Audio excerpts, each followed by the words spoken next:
This video is intended to highlight the United States Department of Education's Frequently Asked Questions document, which provides LEAs with a general three-part test to assist in their planning on their use of federal COVID-related funds. The United States Department of Education released a Frequently Asked Questions document in May of 2021. And that document provided a three-part test for LEAs to use as they developed and began their plans for the use of their ESSER or GEER funds. This means that there are three pieces to the test that an LEA must consider and must be able to answer to ensure that the use of their ESSER or GEER funds is allowable and appropriate. And we will walk through each of these. The first part here is to ensure that the use of the funds are intended to prevent, prepare for, or respond to COVID-19, including the impact on social, emotional, mental health, and academic needs of students, really ensuring that there is a COVID connection to an LEA's use of these funds. The second part of the three-part test is to ensure that the funds fall under one of the authorized uses of ESSER or GEER funds pursuant to the appropriate statute. And three is really to require or to ensure that the use of the funds is permissible under the uniform administrative requirements, cost principles, and audit requirements for federal awards. This is really ensuring that there is adherence to uniform guidance, really focusing on ensuring that the individual activity, the expense, the cost is necessary and reasonable for the performance of the ESSER or GEER award. We'll start with the first part of the three-part test. And this is the piece that really requires the articulation and definition of a COVID connection for the use of an LEA's funds.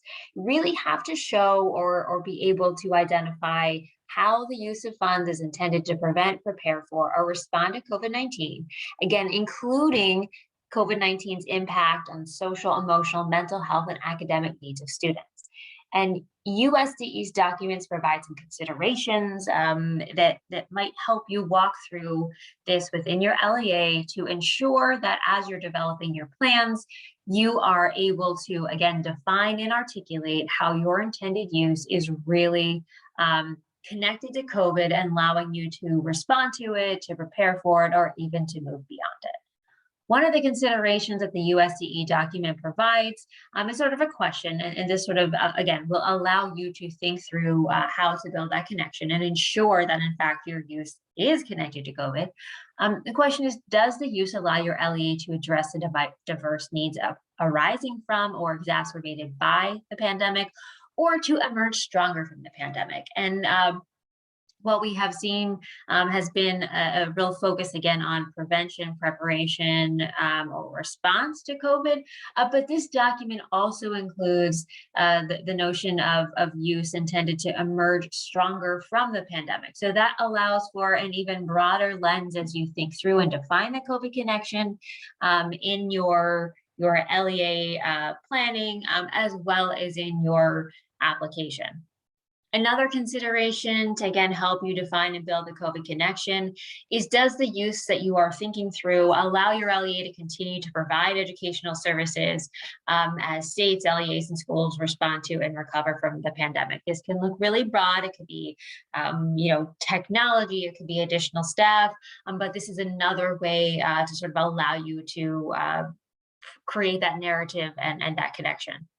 A third consideration USD provides is the use directly focused on health and safety. This could be an HVAC upgrade to improve ventilation and ensure health and safety for those in your buildings. It could be something different, but this is another tie in a way to define and sort of meet the first part of that three-part test. Another is the use focused on meeting the social, emotional, mental health, and academic needs of students. And the USDE guidance provides some specific examples, certainly not an exhaustive list, but everything from preventing teacher layoffs, accelerating learning opportunities, funding additional staff, such as counselors, health professionals, social workers, teachers, expanding the number of full service community schools. There are a list of potential examples. Again, it's not an exhaustive list, but this is another way, another lens for you to use as you again define and ensure that your use is focused on again COVID, responding to it, emerging stronger from it. And finally, another consideration they've included is, does the use advance equity? Does it ensure that all students have adequate opportunities and supports, particularly those students most disproportionately impacted by COVID? Our ESSER in particular is really focused on ensuring that different subgroups of students, again, those most disproportionately impacted by COVID-19.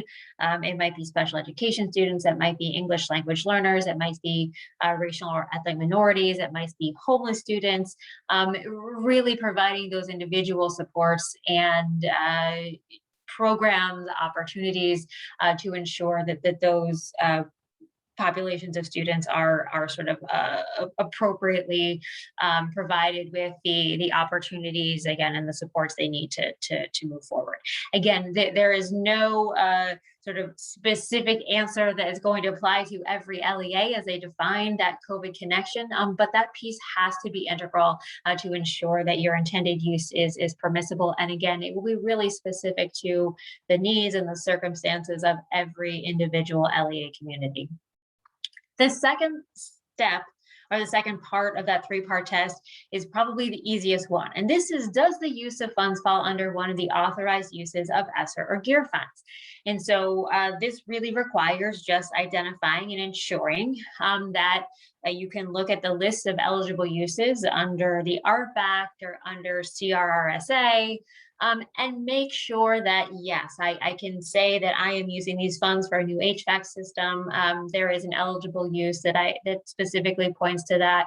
And so I can sort of check that box and be able to move on. So in order to do this, just remember, look at the articulated list of allowable uses in the ARP Act. They will apply as well to ESSER 2. And also just a quick note, you'll also want to review Act 24 of 2021. That is the state law that was passed that further defines some of the parameters around the use of the ARP ESSER set-aside funds. But this piece, this part of the three-part test should be relatively easy. The list provided under the ARP Act is very broad, but you will be able to, you will be needed to be able to identify the individual allowable use that you will be targeting for the use of funds in your LEA. The third part of the three-part test is focused on ensuring that you're adhering to uniform administrative requirements, the cost principles and audit requirements for federal awards under uniform guidance. And the important part here is really focusing to ensure that your use, your activity, the expenditure is necessary and reasonable for the performance of the ESSER or GEER award. And again, this part of the three-part test is not specific to these COVID-related federal funds. This applies to all federal funds and all federal programs, but really important to make sure that you are layering this component of your thought process in as you are defining your plans and your uses.